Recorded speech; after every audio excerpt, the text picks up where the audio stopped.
Eu acho que eu nunca falei isso aqui em vídeo, não. Falo muito isso em live.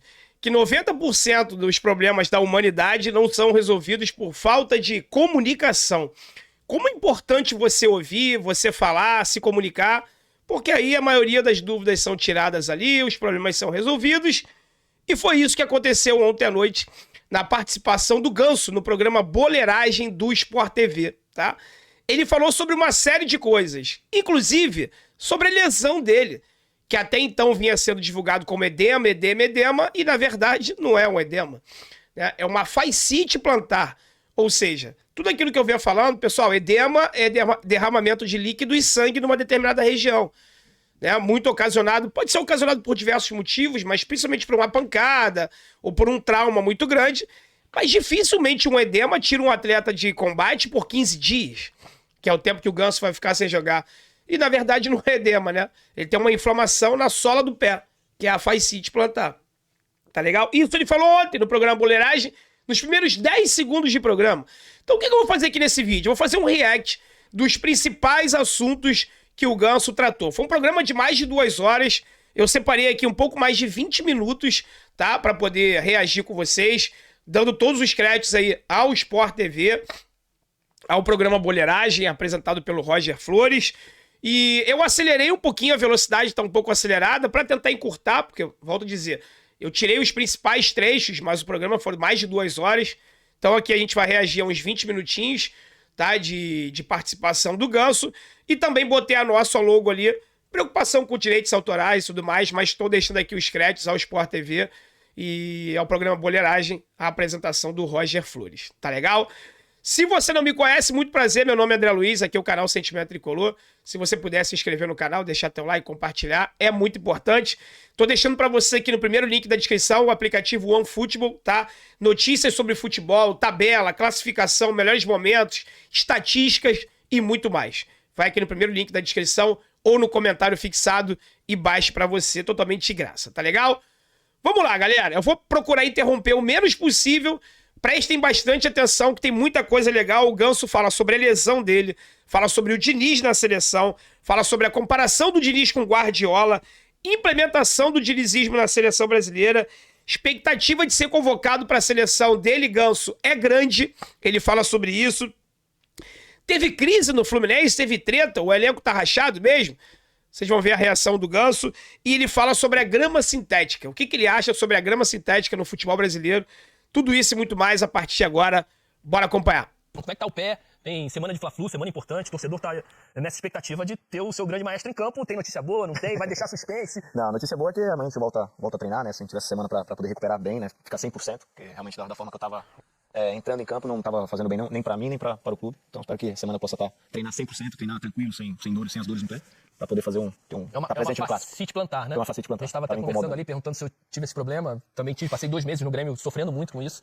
Mas notícia boa, então, que você a partir de amanhã começa a treinar gradativamente pra ver a dor, pra ver como é que você vai se adaptar a essa dor e se colocar à disposição, né? Sim, eu já tô me sentindo muito bem, né? Fiz alguns treinos mais dentro da academia, tudo, alguma movimentação. E amanhã é teste de campo, né? Teste que a gente gosta de jogar bola. Ou seja, confirmando aquilo que a gente já tinha falado semana passada aqui em todas as lives, né, à noite no canal. Ele não treinou em campo na semana passada, como a gente via pelas fotos do Flirk. E o que ele chama de amanhã aí é hoje, tá? Então hoje, Paulo Henrique Ganso voltando a treinar no gramado, a fazer aqueles testes ali e tal. Mas a princípio ele tá muito bem e deve reforçar a equipe no Fla-Flu, tá? Vamos seguir. E começar pela primeira pergunta, em relação, obviamente, ao assunto da semana, né? O Fernando Diniz anunciado, treinador da seleção brasileira, mantendo um trabalho paralelo como treinador do Fluminense. A gente tem as informações que ele foi recebido com muita festa dentro do CT, que vocês adoraram a notícia, que parabenizaram. Mas como é que isso, vocês conversaram dessa maneira, como ele vai conseguir trabalhar paralelamente a isso, se ele já tem um esboço do que pode ser em semanas de seleção brasileira, quem vai ser o cara que vai comandar os treinamentos deixado por ele? Vocês têm essa preocupação de perder um pouquinho esse contato, a prioridade dele em determinados momentos, até o fim da temporada? Bom, primeiro com felicidade, né? Acho que assim, todo mundo estava torcendo para que isso acontecesse, né? Principalmente dentro do clube, mas não deixando ele sair do Fluminense, né? Acho que isso é primeiro que a gente ficou feliz, que ele vai continuar com a gente. E espero que ele possa ter assim uma carreira brilhante na seleção, porque ele é um cara diferente, é um cara que pensa assim diferente o futebol. E ele não assim chegou a conversar, falar algumas coisas, né? Mas assim a equipe já tá indo pro 2º ano dele. Então praticamente a equipe já sabe mais ou menos como que funcionam os treinamentos, como que você tem que se portar dentro de campo. Acho que isso não vai ser nenhum problema pra gente se adaptar. Na forma de jogar do Fluminense? Não, o Fernando, todos os dias a gente treina alguma coisa diferente. Claro, cada equipe que a gente vai enfrentar um dia antes ali, ou quando tem quando tem essa semana livre, a gente consegue, né, treinar muitas coisas assim, diferentes do que a gente já está acostumado a fazer durante esse um ano. Ele procura criar todo dia ele procura criar tanto. A gente fala muito, você fala saidinha, né? Aquela saidinha. É uma saidinha treinada, repetição. Inclusive você é a parte principal dela, porque você vai lá do lado do Fábio às vezes receber essa bola, né? O Fábio tá jogando bem com os pés. Melhorou muito. Mas apesar da saída ali, né? A decisão é do jogador, né? Ele cria de todas as formas possíveis ali pra gente poder sair, enfim, de bola longa, bola curta, enfim. E no ataque também. No ataque tem que ter, assim, aí depende do jogador. Tem muito, assim, a gente tem muito movimento, né? Muito mecanismo de criatividade no ataque. E aí a tomada de decisão do jogador. É do jogador. Não é específico assim. Nesse momento você vai lá. Não, tá tudo treinado. Só que quem vai decidir são os jogadores, entendeu? Tem os gatilhos, a bola vai pra ali, a gente tem que... O que você tá querendo dizer é o seguinte, facilitar, ele te dá os movimentos, mas na hora é o portador da bola que vai ter que ter a coragem de arriscar um passe ali ou buscar uma jogada mais segura pelo outro lado. Exato, como o Fábio falou, todo mundo tá vendo o Fluminense jogar, a gente estuda a nossa equipe, eles vão procurar encontrar alguma forma de marcar. Ou seja, quando chega no campo, tem que criar outra forma, improvisar. A gente tem que improvisar. A gente fala que é o contrário, é mais rápido do que você imagina. No primeiro dia ele já consegue implementar isso. No primeiro dia de trabalho ele já consegue. Isso aí é o seguinte, pessoal, eu fui cortando, né, pra tentar, como eu falei, deixar o vídeo mais dinâmico, mais rápido possível. Aqui ele fala sobre a implementação do dinizismo na seleção brasileira, tá? Ele tá falando que é no primeiro dia. Vou voltar aqui um tiquinho. Ó, tiquinho não, né? Tiquinho não, André. Vou voltar aqui um pouquinho e ele fala que no primeiro dia o Diniz já consegue implementar a ideia dele nos jogadores, no primeiro treino. Então, pra quem acha que demora muito, que o dinizismo precisa de tempo e tudo mais, o Ganso tá falando que não, ó. Encontrar alguma forma de marcar. Ou seja, quando chega no campo, tem que criar outra forma, improvisar. A gente tem que improvisar. A gente fala que é o contrário. É mais rápido. É mais rápido do que você imagina. No primeiro dia ele já consegue implementar isso. No primeiro dia de trabalho ele já consegue implementar isso e os jogadores vão sentir a vontade. Escolher os jogadores. Oi? Aí ele vai poder escolher os jogadores. Aí é com ele. Isso, Essa diferença é boa. Mas isso é uma resposta interessante, né? Porque uma notícia boa e interessante, porque pra mim, com essa complexidade, né, de fazer muitos percursos longos, né, de entender que às vezes o zagueiro virou ponta direita, o meia virou zagueiro pra poder sair jogando. Essa complexidade na minha cabeça, obviamente eu já não estou mais no dia a dia, isso demandava um pouquinho mais de tempo. Mas você tá falando que no primeiro dia você já consegue entender e visualizar o que ele consegue passar, isso é interessantíssimo pra um treinador que tem 2, 3, 4 dias de treinamento na seleção. Importantíssimo, e até porque ele tá pegando, assim, vão ser jogadores de muita qualidade também. Além da criatividade que a gente já tem na seleção brasileira, se ele conseguir fazer com que os jogadores entendam, ele vai conseguir fazer isso. A gente tem tudo pra ter uma seleção assim, voltar como a gente até brinca, né? Seleção raiz, né? Porque é aquele jogo mais... O torcedor gosta de ver, bonito. É bonito, do improviso, da criatividade, né? Que eu acabei falando, né? Que fica a tomada de decisão do jogador de criar, e na seleção brasileira os caras são... É que o bom jogador, se ele é bom jogador, ele joga do lado direito, ele joga no meio, ele joga do lado esquerdo, ele joga mais na frente. O cara é bom jogador, ele vai cuidar bem da bola. E esses técnicos gostam de caras que cuidam bem da bola. Então ele vai estar servido com os melhores jogadores do país, que ele vai poder escolher. Então facilita isso. E o que você falou é super importante. Não vai demandar aquele tempo todo que todo mundo fala. O Diniz precisa de tempo pra fazer o Fluminense jogar do jeito que faz. Então é uma notícia muito boa. Fábio, tu encaixaria de centroavante num time desse ali? Você tá doido, com certeza. Mas a movimentação aqui que a gente tá falando aqui, né? Acho que a liberdade que o Diniz dá para os jogadores dentro do campo também, eu acho que isso facilita também, de repente, em alguns momentos. E com relação à questão do Diniz agora, né? Sendo treinador da seleção também, Ganso, a gente dá aquela esperança, aquela ansiedade de voltar novamente a vestir a camisa da seleção brasileira, porque eu, particularmente hoje, eu vejo você como um dos melhores jogadores do futebol brasileiro hoje, da posição, da atualidade, da forma que joga, a forma que o Diniz gosta. Nesse trecho aí, o Ganso vai falar da expectativa dele de ser convocado pelo Diniz, tá? Se liga. Você que joga também, é aquilo que o Dudu falou. Acho que nesse momento agora ele vai poder escolher os jogadores, né? Então você também tem essa, não só você, né? Mas acho que outros jogadores também têm volta a ter essa esperança novamente. A gente sabe que quando você tem um treinador que conhece você, que sabe como você joga, que já entende a maneira de você trabalhar, as coisas podem até facilitar um pouquinho. E não só pelo Diniz, mas pelo que você tem jogado e pela tua qualidade técnica que a gente tem acompanhado, pelo nível que você tem jogado nas temporadas passadas, nessas temporadas, né?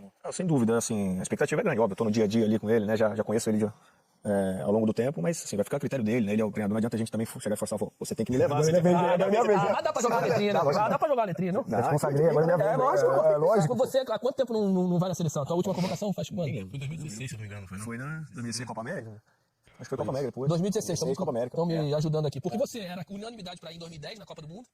Aí passou-se o tempo, 2014 você não foi, né? Você não jogou numa Copa, né? Não joguei. E agora você tá o quê, 33? Depende, né? É verdade. Do jeito que ele falou da gente, eu acho que ele tem 20. Ah, o Ganso é gato, hein? O Ganso é gato, hein? Obviamente você faz parte de um contexto de um futebol bonito, você pelo menos, é a referência técnica desse time que joga bonito, do Fluminense. Obviamente, tem a questão da idade também, do ciclo, são 3 anos pra Copa do Mundo. Mas, eu sou você, ô Diniz. Te ajudei. Uma pergunta. Bem observado, né? Os jogadores do Fluminense podem chegar pro Diniz e falar assim, ó, pô, professor, se tu tá na seleção porque eu te ajudei a te colocar lá, né? Pô, convoca a gente aí. Você acha que Hoje, em relação à formação do jogador, né? Dessa característica, um meio-campista criativo, um meio-campista clássico, você acha que tem pouco, não digo nem iniciativa, mas se revela pouco jogador hoje em dia com essa característica? Sim. E por que você acha que não revela? Acho que porque a gente joga muito pelo resultado, né? Esse é o principal ponto. Você jogar pelo resultado e não ter esse incentivo, eu vejo pela categoria de base. Desde a categoria de base, se a gente procurar, a gente fala, pô, não tem. Não tem mais, Sabe nada. Uma coisa, assim, às vezes, que me deixa... Você assiste o jogo da categoria de base, é todo mundo posicionado.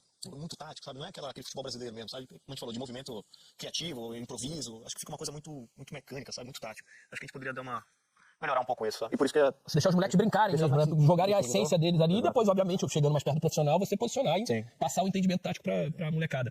Ganso, agora vamos falar um pouquinho agora de Fluminense, porque o Fluminense era coqueluche do futebol nacional, do futebol brasileiro, até pouco tempo atrás, e veio de uma sequência negativa agora, né? De atuações não tão brilhantes, vamos dizer assim. As 3 últimas rodadas da Libertadores, tem um jogo na altitude que vai com o time reserva, depois tem River Plate e Sporting Cristal, passando uma tensão ali que de repente não era necessária. Campeonato Brasileiro, último jogo contra o São Paulo que não foi tão bem. É uma oscilação natural. Vocês passaram por algum processo de transição tática ali, de repente, ou conhecimento dos adversários, de uma marcação mais ajustada? Como é que você enxerga o momento atual do Fluminense? foram 30, 40 dias aí que tudo mudou, né? A gente acaba falando desde do River ali, né? Acho que o River foi um momento, assim, diferente, porque se você coloca 5-1 numa equipe, né, que é considerada hoje uma das melhores equipes da Sul-Americana, pode ser campeã aí da Libertadores, acho que ali a gente a gente podia continuar mantendo o nível, e a gente acabou tendo uma oscilação normal de toda a equipe, mas que talvez, assim, eu posso falar que foi muito tempo, né? A gente não pode ter isso em muitos jogos desde essa partida. Acredito que a gente já voltou contra o Internacional, jogou bem, não deu chance ao adversário, sabe? Conseguiu criar mais chance de gol. E a tendência agora é que a gente consiga se manter. Até porque, para ser campeão brasileiro, a gente tem que manter a regularidade, ainda mais da forma que está sendo. Era o que eu ia perguntar, né? Que o Fluminense entra como um dos favoritos, a gente começa a ver lances.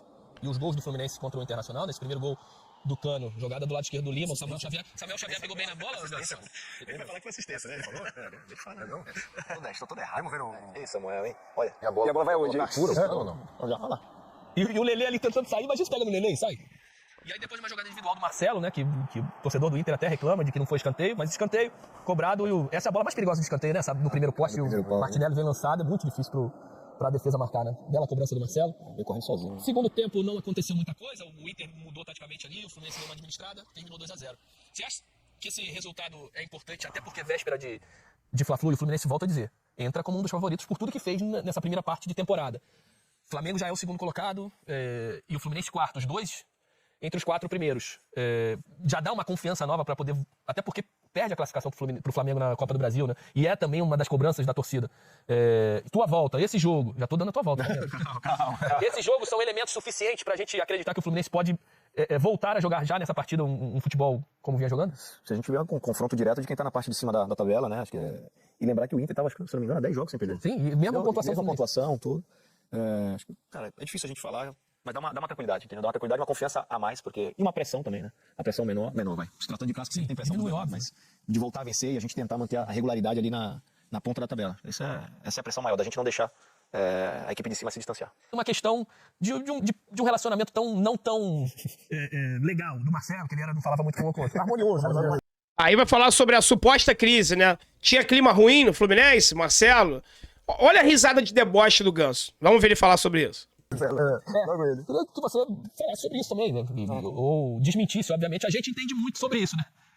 Falo com maior tranquilidade. Marcelo saiu até que ele era introvertido, acho que foi essa palavra que, se não me engano, que usaram. Pelo contrário, cara, desde quando a gente soube da chegada dele, foi uma surpresa, porque não foi anunciado em lugar nenhum, e do nada o Fluminense falou, Marcelo é o novo, tá de volta pra casa dele e tal. E, cara, o Marcelo, primeiro que é um fenômeno, né? Assim, qualidade técnica absurda, um dos, sei lá, últimos 15 anos aí, o maior lateral esquerdo que a gente teve, né, no futebol brasileiro. E do mundo, né? Isso é do óbvio. Por exemplo, a gente fala sobre a seleção, né? Mas é do mundo, exatamente isso. E, pelo contrário, o cara que tá sempre feliz, sempre contente, brincando, fala com todo mundo. Pô, isso é uma... E ele, assim, eu acho que ele nunca tinha vivido isso de ambiente, sabe? Eu falei, na chegada dele, eu falei, né, antes de treinar, tudo, eu falei, pô, você vai curtir pra caramba, porque o ambiente é bom, o grupo é legal pra caramba. E até hoje ele tá, assim, acredito eu que ele tá curtindo pra caramba. Tá feliz, sorriso sempre no rosto. Isso chama-se resultado. Quando o resultado não acontece, a gente sabe que algumas coisas são jogadas, ainda mais com jogadores desse nível que o Fluminense tem hoje, né? E você tem André, Ganso, Marcelo, Martinelli, que eu gosto também, muito bom. Nino, uma qualidade muito Nino grande. tá machucado, que é bom jogador. Alexandre. Vai ser bom jogador. Muito bom jogador. Jovem, muito bom jogador. Parece que veio tudo junto também, né, Fábio? Tipo assim, o resultado não veio, aí vieram algumas lesões dos jogadores, tudo, você acaba tirando 2, 3 peças ali que já acaba já mexendo no movimento da equipe. E time igual o Fluminense, né, Gui, quando tem o planejamento da temporada, você conta com aquele período que vai dar aquela oscilada, que você vai perder alguns jogadores, e o time tem que estar preparado pra isso. Porque a jogação em maré boa...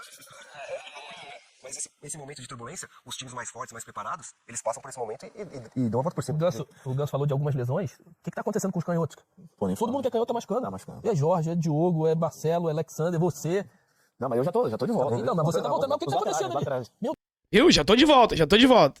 Deus. Alguma coisa tá... Não é possível, alguém fez Alguém fez alguma coisa pra lateral esquerda. Espero que o Marcelo voltou e continue bem do jeito que E ele o pior tá. é que não dá nem pra botar na conta do reserva, né? Pô, bateu o tambor, inventou os voduzinhos, mas Tá de olho. Não, já vai passar, daqui a pouco o Diogo tá de volta. E Alexandre também já tá. eu ia perguntar do Alexander, o moleque faz muita. Como entrou, né? Como encaixou na lateral, no meio? Como joga aí? Que é muito bom. Ainda tem muita coisa pra aprender, vai amadurecer muito. E isso aqui tá voltando já. Acho que mais acho que uma semana. Ele teve uma lesão no joelho, né? Que não fez cirurgia, e depois foi uma lesão muscular, não é isso? Exatamente. Pra você ver. Brincando aquele aquecimento de rodinha ali, né? De bobinho. Esse pedaço aí enlouqueceu as redes sociais ontem, tá? Não, o Alexandre deve estar de volta mais uma semana aí, 15 dias. Eu acho que não é bem assim, tá? A não ser que surpreenda o mundo da medicina, da fisioterapia, da recuperação muscular, uma lesão, um estiramento grau 3, não recupera em tão pouco tempo, tá? Acho que a previsão já otimista do Alexander voltar é mais um mês. Mas o Ganso soltou essa aí, né? Mais uma semana, 15 dias. Eu acho que ele se equivocou. Mas tomara. Ali, ele escorregou. Abriu um pouco mais a perna. Como é que pode? Sobre isso, dizem que o jogo é muito mais rápido, né? E se tem alguma Agora ele vai diferença falar dos sobre três o gramados gramado sintético, que tá? a gente tem no Campeonato Brasileiro do Atlético Paranaense, do Palmeiras e o do Botafogo, que é o mais novo. Obviamente, tecnologias diferentes, né? Do Atlético Paranaense já é um campo já mais antigo, acho que é 2013 ou 2016. O Palmeiras já tem uns 2, 3 anos e agora do Botafogo. Faz diferença jogar mesmo no sintético? E se entre eles tem um que é melhor, outro que... Eu vou falar que o do Botafogo, o do Newton Santos, é o melhor que tem. Assim, acho que assim, em termos de ser mais macio, sabe? Normalmente sintético é muito duro, né? Acaba até tem um risco de lesão maior, tudo. Eu, particularmente, não gosto de jogar no sintético, mas assim, dos três, se for para escolher um dos três, o do Newton Santos é o mais macio, assim. Então vou acho te que botar o mais novo também, né? Vou te botar numa furada agora. É.